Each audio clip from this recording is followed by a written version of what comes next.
चलिए जी माइनोग्लाइकोसाइड कर लेते हैं। माइनोग्लाइकोसाइड जो से हमारे पास होते हैं, ये हमारे पास ड्रग्स होती हैं, एंटीबायोटिक ही हैं। और इसका ये जानना ज़रूरी है कि ये हमारे पास ना ये भी डी प्रोटीन सिंथेसिस को इनहिबिट करती हैं। कुछ सिस्टेमिक होती हैं, टॉपिकल एक नियोमाइसिन सिस्टेमिक में आप स्ट्रेप्टोमाइसिन, जेंटामाइसिन, टोब्रामाइसिन, अमीकामाइसिन, कैनामाइसिन, पैरोमाइसिन, बाकी आपको आगे जाते याद हो जाएंगी। ये हमारे पास सबसे पहले आउटर मेम्ब्रेन से इसने पैसिव डिफ्यूजन के ज़रिए आना है, और फिर हमारे पास सेल मेम्ब्रेन को जो सा है ना, इसने क्रॉस करना है ऑक्सीजन डिपेंडेंट पंप से, जो कि हमारे पास प्रोटॉन पंप के साथ होता है एसोसिएटेड। उसके बाद जो से हमारे अगर हमारे पास एक्स्ट्रा सेलुलर पीएच हाइड्रोजन ज़्यादा है या एनारोबिक कंडीशन है, मतलब ऑक्सीजन नहीं है, तो वो पंप सही तरह काम ना करेगा, या फिर प्रोटॉन पंप से एसोसिएटेड है, तो हमारे पास आज हाइड्रोजन जो है उनकी कोई हाइड्रोजन लो पीएच है, तो फिर भी हमारे पास मसला बनेगा।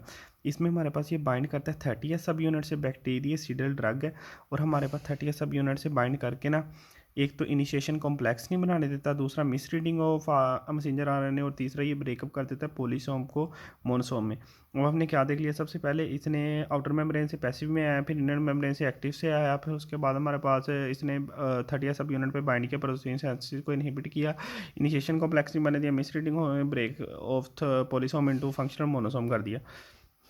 ये हमारे पास आपने इस तरह दिखाया, इनिशिएशन नहीं बन रही, मिस रीडिंग हो रही है, और हमारे पास जो सा है वो ब्रेक डाउन हो रही है। अच्छा, इसकी रेजिस्टेंस ऐसे होती है, यहाँ तो ड्रग की भाई एंट्री नहीं होने दी जाए, उससे ट्रांसपोर्टर है उनमें ही चेंज आ गया, या फिर हमारे पास ट्रांसफरेज एंजाइम जो सा है उसमें डिफरेंस आ गया, जो सा हमारे पास ट्रांसफरेज एंजाइम उसमें डिफरेंस आ गया, या फिर 30 सब यूनिट पे भी कोई होगा ना रिसेप्टर जिस पे बाइंड करता है, एंट्री नहीं हुई ट्रांसफरेज एंजाइम, और 30 सब यूनिट में हमारे पास आ गया काम ख़राब हो गया। जो सी हमारे पास सारी ड्रग्स हैं ना, वो ओरली पुअरली अब्जॉर्ब होती हैं ओरली, और हमारे पास इसलिए इनको ना पार एंट्री देते हैं, ये देखें जैसे टीका लगा रहे हैं। सिर्फ हमने ये हाईली पोलर होती हैं और शॉर्ट हाफ लाइफ होती है, और इनकी हाफ लाइफ जो सी है वो रेनल एम्पेयरमेंट में इंक्रीज़ हो जाती है, और ये प्लेसेंटा को क्रॉस कर जाती है, इसलिए प्रेगनेंसी में नहीं देते। वैसे प्रेगनेंसी में टेट्रासाइक्लिन भी नहीं देते, याद रखना है आपने। उसके बाद ये ना नियोमाइसिन हम शायद दे सकते हैं, अब्जॉर्ब हो सकते हैं। इसकी दो तरह की डोजिंग थेरेपी थी, पहले ट्रेडिशनल थी, 2 से 3 टाइम हम देते थे स्ट्रेप्टोकोकस या स्टेफिलोकोकस के पेशेंट्स को, तो ना इसमें एडवर्स इफेक्ट ज़्यादा आने लग गए ना, तो अब ये थेरेपी से हमने रिप्लेस कर दी, वो आपको बाद में बताएंगे। कंसनट्रेशन डिपेंडेंट किलिंग ये होती है कि हायर कंसनट्रेशन अगर हम ज़्यादा प्रोपोर्शन दें ना, high concentration kill large portion of bacteria, मतलब जितनी ज़्यादा कंसनट्रेशन उतनी ज़्यादा किलिंग। पोस्ट एंटीबायोटिक इफेक्ट ये है कि हमारे पास ना जो सी ड्रग की अमाउंट चाहिए, मिनिमल अमाउंट चाहिए अपना इफेक्ट पूरे रिड्यूस करने के लिए, ड्रग की अमाउंट उतनी बॉडी में नहीं है, लेकिन फिर भी उसका एंटीबैक्टीरियल एक्टिविटी जो सी वो हो रही है, antibacterial activity persist beyond the time which the measurable drug is present. उसके बाद हमारे पास जी वंस डेली डोज जो सी है, पेशेंट कंप्लाइंस ज़्यादा होगा, फिजिबल ज़्यादा होगी, एडवर्स इफेक्ट कम होंगे।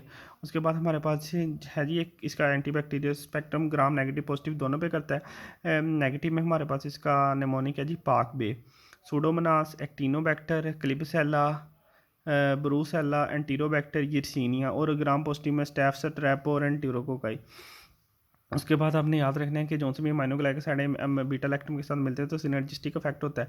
उसके बाद हमारे पास ट्यूबरक्लोसिस, प्लेग, ब्रूसिलोसिस, टुलारीमिया, इसमें हमारे पास स्ट्रेप्टोमाइसिन देते हैं। और पोइम से आपने याद रखना है, पी से नमोनिया, ओ से ओकुलर इन्फेक्शन, ई से एंडोकार्डाइटिस, और एम से मेनिंजाइटिस, इसमें जेंटामाइसिन देते हैं। लेशमिनियासिस में और इंटेस्टाइनल इन्फेक्शन में पैरामाइसिन, बाकी बाउल में, हेपेटिक इंसेफलोपैथी में, और बर्न्स के पेशेंट में क्योंकि टॉपिकल नियोमाइसिन है तो इन तीनों में नियोमाइसिन देते हैं। आगे हमारे पास एडवर्स इफेक्ट है जी। एडवर्स इफेक्ट में सबसे पहले ऑटोटॉक्सिसिटी करता है, आपको शायद याद हो अमाइनोग्लाइकोसाइड, और हमारे पास लूप डायूरेटिक्स भी ऑटोटॉक्सिसिटी कर रहे थे।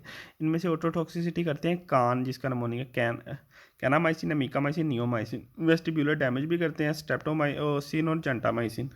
उसके बाद हम नेफ्रोटॉक्सिसिटी करते हैं, नेफ्रोटॉक्सिसिटी जो सा है करते हैं, और जीटीएन इसका निमोनिक है। बाकी नेफ्रोटॉक्सिक वैंकोमाइसिन, एम्फोटेरासिन भी होते हैं, तो इनके साथ उनको नहीं देते।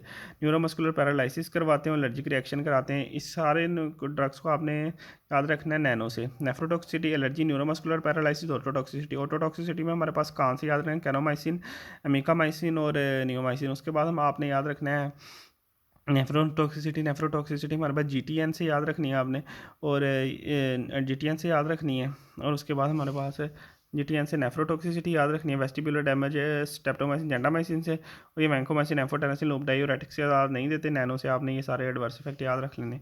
अच्छा, जो सी रेजिस्टेंट है वो हमारे पास ना रेजिस्टेंस हमारे पास कई पेशेंट में हो जाती है। जेंटामाइसिन जो है वो स्ट्रेप्टोमाइसिन को रिप्लेस कर गया। अच्छा, स्ट्रेप्टोमाइसिन के यूज़ मैंने आपको पहले भी बताए थे। ट्यूबरक्लोसिस, प्लेग, ब्रूसिलियोसिस और एंडोकार्डाइटिस में जेंटामाइसिन के साथ मिला के देती हैं, पेंसिलिन के साथ मिला के देते हैं। उसके बाद हमारे पास मिला, ये देखें स्ट्रेप्टोमाइसिन, इसके यूज़ मैंने आपको बता दिए। उसके बाद हमारे पास आ जाता है जी जेंटामाइसिन। जेंटामाइसिन जो सी होती है, इसके मैंने पोइम से आपको बताए थे। नमोनिया, ओकुलर इन्फेक्शन, ई से एंडोकार्डाइटिस और एम से हमारे पास मेनिंजाइटिस। इनफैक्ट अगर ऑर्गेनिजम्स की बात करें तो ऑर्गेनिज्म ये वही होते हैं, स्ट्रेप्टोकोकाई एंटेरोकोकाई से रेजिस्टेंट होते हैं, और बाकी जो से मैंने आपको ऑर्गेनिज्म बताए थे आपने वही लिख देने हैं, वो पाक बे वाला निमोनिक। उसके बाद हमारे पास आ जाते हैं जेंटामाइसिन के यूजेस। ये मैंने सारे आपको यूजेस बता दिए, ये वही उन्हीं बैक्टीरिया का नाम लिख देना जो उनसे पीछे थे बैक्टीरिया। और उसके बाद हमारे पास पोइम का निमोनिक से आपने ये बना देना है, कोई ज़रूरत नहीं है, जो उनसे थोड़े से डिफरेंस नाम है ये चल ही जाते हैं। उसके बाद हमारे पास टोब्रामाइसिन। टोब्रामाइसिन आपका आपने याद रखना है कि ये ना मोर एक्टिव होती है सूडोमोनास एरिजिनोजिया के ख़िलाफ़, और लेक्स एक्टिव होती है सिरेशिया के ख़िलाफ़। ई फेकैलिस इससे सस्पेक्टेबल होता है। उसके बाद अमीकामाइसिन। अमीकामाइसिन कैनामाइसिन का सेमी सिंथेटिक डेरिवेटिव फॉर्म है। इसका भी हमारे पास तकरीबन वही पाक बे वाला निमोनिक से आपने याद रख लेना है, अमीकामाइसिन को पाक बे वाले निमोनिक से। उसके बाद नेटलीमाइसिन। नेटलीमाइसिन जो सी हमारे पास होती है सूडोमोनास के ख़िलाफ़, क्लिबसेला के ख़िलाफ़ जो सी है, क्लिबसेला और एंटेरोबैक्टर के ख़िलाफ़ ये ज़्यादा एक्टिव होती है। नियोमाइसिन, कैरामाइसिन, पैरोमाइसिन का मैंने आपको बताया था। नियोमाइसिन हमारे पास बॉल मूवमेंट में यूज़ हो रहे थे, पैटिक एन्सेफलोपैथी में यूज़ हो रहे थे, और हमारे पास स्किन लेयर में यूज़ हो रहे थे। लेशमिनियासिस में, इंटेस्टाइनस में पैरोमाइसिन यूज़ हो रहे थे। उसके बाद हमारे पास ये ग्राम पॉजिटिव, ग्राम नेगेटिव और सम मायोबैक्टीरिया। इसमें स्पेक्ट्रम आपने वही लिखना है जो मैंने आपको शुरू में बता दिया था।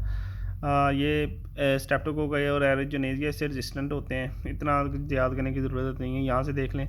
स्ट्रेप्टोमाइसिन, अमीकामाइसिन मैंने आपको बताया था, एंटी टीबी ड्रग्स होती हैं, माइकोबैक्टीरियम के इन्फेक्शन के लिए यूज़ कर लेते हैं। जेंटामाइसिन पोइम में ईयर और आई के इन्फेक्शन आते हैं। टोब्रामाइसिन में सूडोमोनास बहुत ज़्यादा इससे इसका इफेक्ट होता है। सूडोमोनास, नियोमाइसिन का पैटिक एन्सेफलोपैथी सर्जरी से पहले हम दे देते हैं, और हमारे पास ये और टॉपिकली भी हम इनको यूज़ कर लेते हैं।